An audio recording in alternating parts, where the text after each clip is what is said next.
मंगल वेला ओषार गोटे पद को आम आवृत्ति करा मुझे चंदन मंडल को अनुरोध करुच्ची कविंर किछिटा कविता और कवि विषय किसी कह चंदन मंडल गंगाधर मेहर विषय मुझे कहवाक सुजोग पाइबार निजक धन्य मन करुच्ची। आधुनिक ओडिया काव्य जगर अन्यतम कवि गंगाधर मेहर सहयोगी ना परिचित। से बरगढ़ जिलार बरपाली जन्मग्रहण करते। से 1862 मसीह जन्मग्रहण करते और 1924 मसीह मृत्युवरण करते। काव्य कृति गुड़िक है तपस्विनी, प्रणयवल्लरी, कीचकवध, इंदुमती इत्यादि। मुझे पीयूष कुमार नायक को अनुरोध करुच्ची कि मंगला आइला आशा कवितार एक पद को गान करने।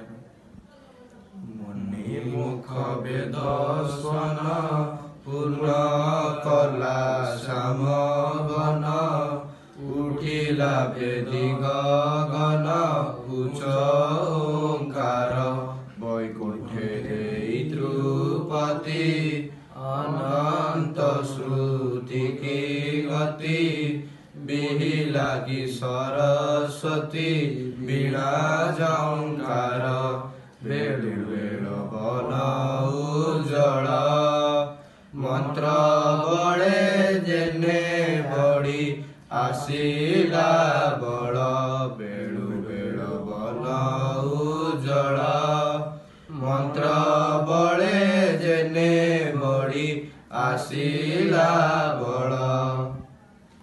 एबे मु आशुतोष आचार्य यही पदटार व्याख्या करिया आशुतोष आचार्य मु वर्तमान यही गान कर पदटी को व्याख्या करने जाऊँगी। मुनिमुख वेद स्वन पूर्ण कला श्यामवन उठिला भेदी गगन उच्च ओंकार। मुनिमुखर बाहरी उच्च ओंकारटी श्यामवन को पूर्ण कर गगन भेदी बाहर को बाहरी। वैकुंठे देई ध्रुपति अनंत श्रुति की गति बिहिला की सरस्वती वीणा झंकार। यह वैकुंठे देवता मान को तृप्ति देछि एवं कवि यही उच्च ओंकारटी को सरस्वती वीणा झंकार सहित तुलना करिसेंति। भेलु बेल बेलु बेल बन उज्जवल मंत्र बड़े जेने बढ़ी आसिला बड़। यही मंत्र द्वारा बेलकु बेल बनटी उज्जवल होइछि एवं समय क्रम यह तुलना करा जेपरी मंत्र बल बड़ बढ़ी आसी। धन्यवाद।